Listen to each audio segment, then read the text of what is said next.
The book they tried to burn because it revealed the power they don't want you to discover. They say it was persecuted, hidden, and burned, not because it was dangerous, but because it delivered what no structure can control. Inner power, power that doesn't depend, power that doesn't submit. They say that whoever read it changed, not because of what they understood, but because of what they remembered, as if something in their soul said, "I already knew this," as if within each code there was a part of their lost history. This audiobook is an attempt to reconstruct that legacy, not from reason, but from vibration. We're not going to teach you ideas. We're going to return keys to you. You're not going to hear advice. You're going to cross thresholds. Each hidden code you'll hear doesn't come from outside. It comes from your dormant memory, from your higher consciousness, from the part of you that doesn't obey time, but awakening, but a warning. Once you hear these codes, you won't be able to go back. You won't be able to play blind to your own power. You won't be able to pretend you don't know what you just remembered. Prepare yourself, because you're about to hear the 7 hidden codes of Hermes, the map of the initiate, the memory that should never have been forgotten.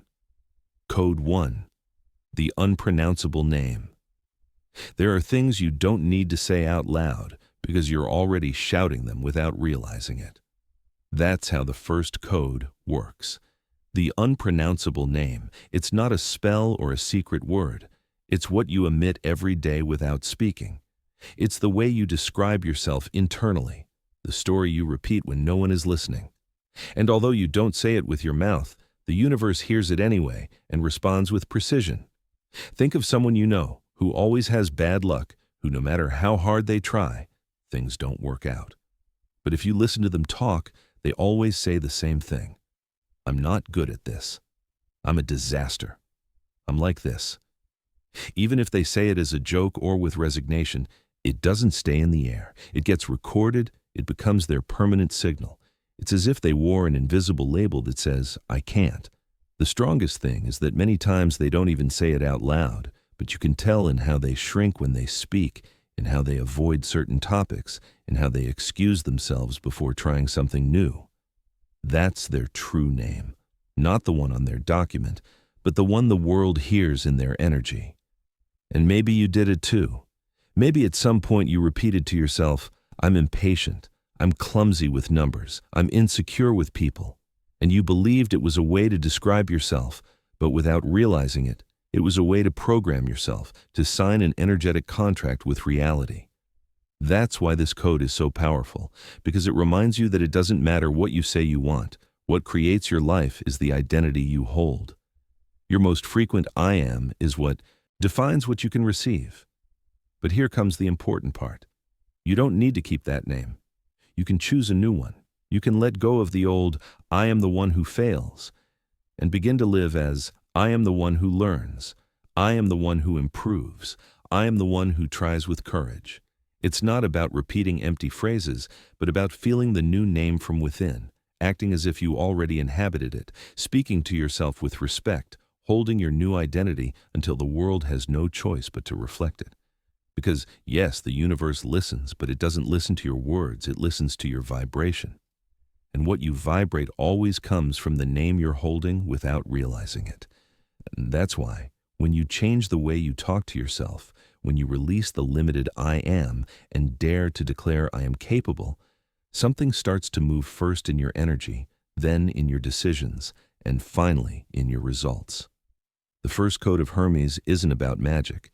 It's about remembering that you're not here to accept a borrowed identity, but to name yourself again, consciously, with power, with truth. In the next chapter, you're going to discover that what you receive doesn't depend on luck or destiny, but on the reflection you're projecting.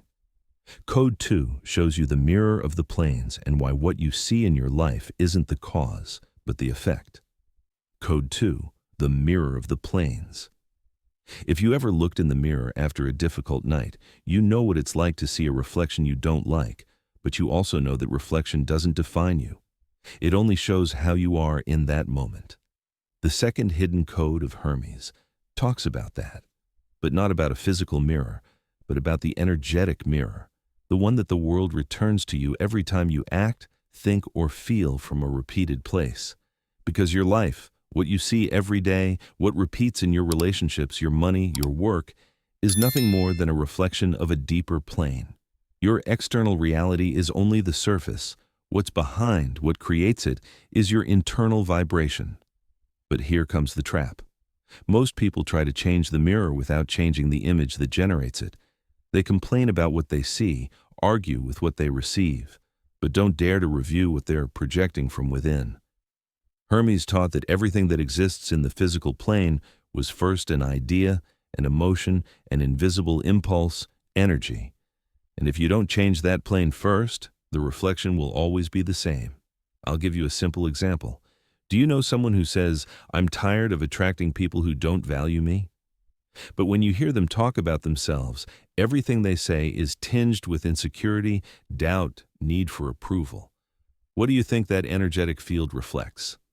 Exactly. People who don't value, because you can't attract something that contradicts what you're already vibrating. But when that same person starts to change their internal conversation, to recognize themselves with love, to establish healthy boundaries, to say, "I'm worthy even if no one tells me so," the reflection starts to change. First, subtly, then inevitably.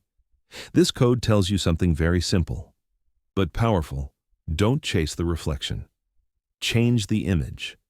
Stop asking the world to treat you differently and start treating yourself differently. Stop wanting new results with old thoughts, because the universe doesn't respond to your intentions. It responds to your emissions. And if your emission changes, your entire life reconfigures to match it. It's not punishment. It's not reward. It's vibrational coherence, and that's working at all times.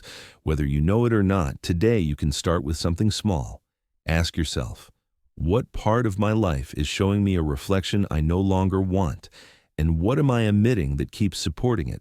That question, if you ask it seriously, can change the entire game. And when you understand that your external world is only a reflection of deeper planes, you also begin to distinguish between what really matters and what only seems important from the ego or lack. Because not everything you desire is gold, and not everything you have enriches you. In the next chapter, you're going to discover the third hidden code of Hermes, the gold that doesn't shine. And you'll learn to differentiate false wealth from true abundance, the kind that doesn't need applause, labels, or showcases. Code 3. The gold that doesn't shine. Surely at some point you saw something shiny that seemed valuable, but when you touched it, you discovered it was cheap, fragile, fake. That also happens with many things in life. Not everything that dazzles nourishes. Not everything that seems like wealth truly is. This third hidden code of Hermes teaches you to differentiate between what shines outside and what sustains inside, between what impresses for an instant and what truly nourishes your path. Think of someone who accumulates things, money, titles, achievements, and yet can't feel peace. They live surrounded by shine, but empty inside. That's false wealth, abundance that's seen, but doesn't sustain itself. And you also know the opposite. People who don't show luxuries, who perhaps lead a simple life, but every time you talk to them, you feel calm, inspiration, renewed energy. They don't boast about anything, but they transmit something magnetic. That's the gold that doesn't shine, silent prosperity, the kind that doesn't need to exhibit itself to be real. This code reminds you that what's valuable doesn't always make noise, that your greatest treasure may be in what no one sees. Your serenity, your inner strength, your ability to get up after each fall, your confidence in the middle of the storm. The trap is in confusing shine with value. When you do that, you run after appearances and end up tired, in debt, empty. But when you choose invisible gold, everything starts to order itself from within outward. How to apply this code? Today you can ask yourself, what things in my life give me shine but don't give me peace? What silent treasures am I ignoring for not being so showy? Sometimes it's enough to be grateful for what you already have, your health, your learning, your self-love, your close circle, to discover that you're richer than you thought. That invisible gold attracts more of the same type. Real opportunities, authentic relationships, true growth. Remember, what shines deceives, what remains in silence sustains. In the next chapter, you're going to discover an even deeper secret, that there's a clock that doesn't measure hours or minutes, but moments of the soul. Code 4. The clock that measures the invisible will show you why premature attempts always fail and how to recognize the exact instant when a door opens. Code 4. The clock that measures the invisible. We all know the clock on the wall, the one that marks hours and minutes.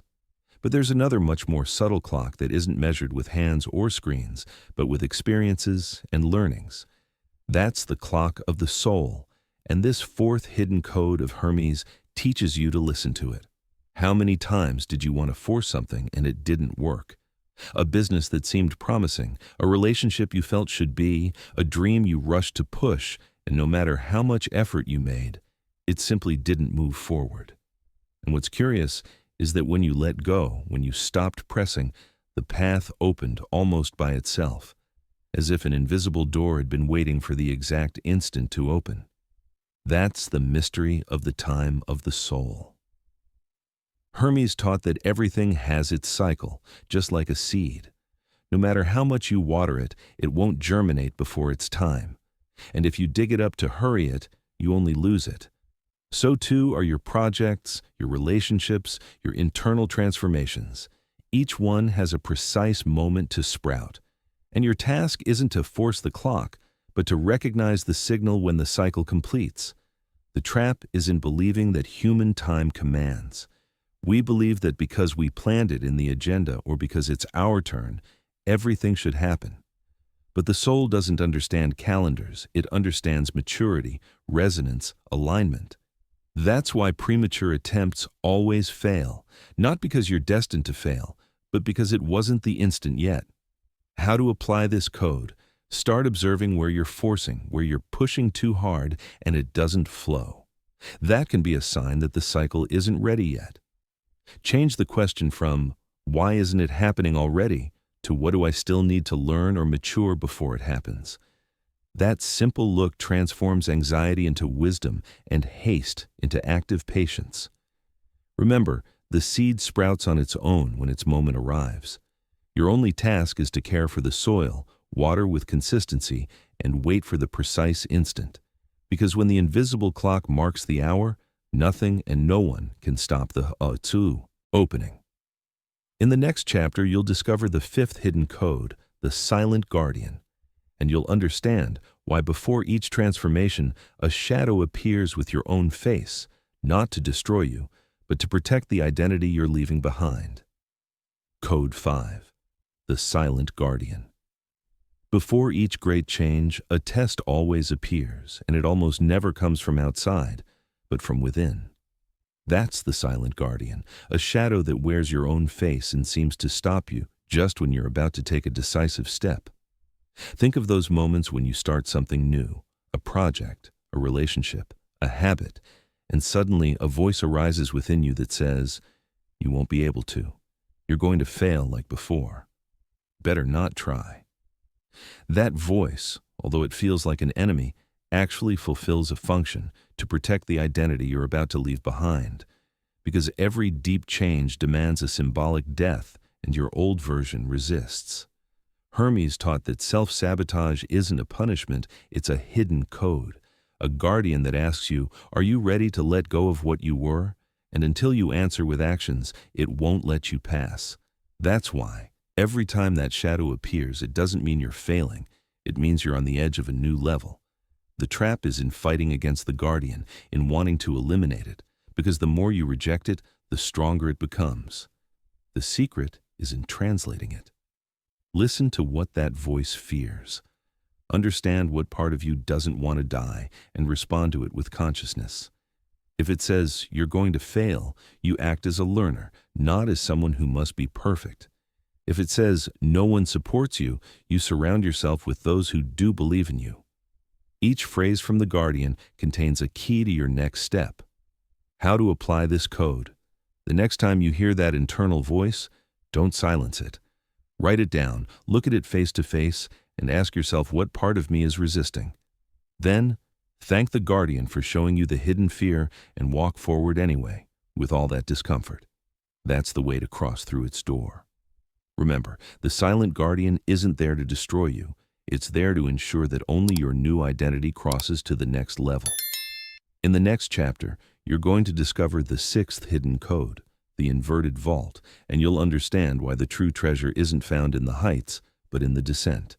Hermes taught that internal gold isn't activated by escaping upward, but by daring to descend into your own abyss, into that unconscious that guards what you fear most and also what contains the most power. Code 6. The inverted vault. Almost everyone looks upward when searching for answers, to the sky, to the stars, to what shines far away. But Hermes taught a different secret.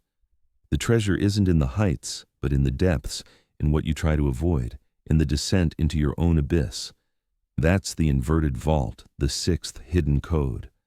Think of those moments when your life fell apart, when a loss, a mistake, a crisis forced you to look at what you never wanted to see. At first it hurt. It seemed like a punishment, but if you remember well, it was also the beginning of a transformation that wouldn't have occurred any other way. That's the internal gold, the kind that only reveals itself when you traverse the darkness. The trap is in believing that growing means escaping from the shadow, climbing, accumulating, avoiding pain. But the soul doesn't expand by fleeing, but by facing. The descent isn't regression, it's initiation, like the seed that must sink into the dark earth before sprouting, like the traveler who descends into the cavern to find the forgotten torch. How to apply this code? The next time something confronts you, instead of asking yourself, "Why is this happening to me?" ask yourself, "What hidden treasure is this abyss showing me?" Perhaps a strength you didn't know, a dormant talent, a truth you had denied. That treasure doesn't appear on the surface, it's only released upon descending. Remember, the sky can inspire you, but it's the descent that transforms you, because all alchemical gold is born first from darkness. In the next chapter, you're going to discover the seventh hidden code, the verb that opens doors, and you'll understand that it's not enough to desire or to declare empty phrases. True power arises when your word embodies your new identity, and then what you name becomes reality. Code 7. The verb that opens doors. Since childhood, we were taught that words matter, that they can hurt or they can heal. But Hermes revealed a deeper secret. The word doesn't just describe, the word creates. And when you pronounce it from an embodied identity, it becomes a key, it opens invisible doors. That's the seventh hidden code, the verb that opens doors. Think of someone who always says, "I want to change, I want to prosper, I want to be happy."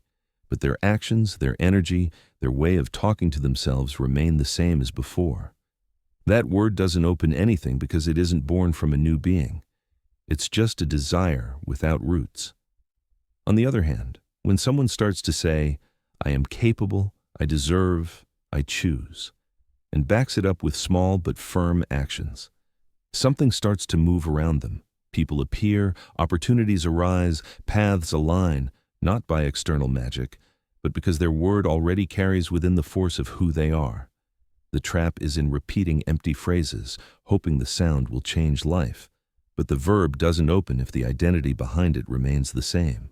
Only when you inhabit what you say does the universe respond, because there's no longer a difference between your declaration and your vibration. How to apply this code?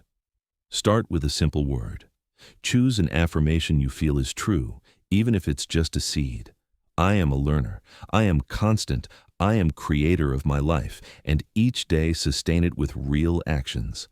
Little by little that word germinates, becomes a root, and opens doors that before seemed closed.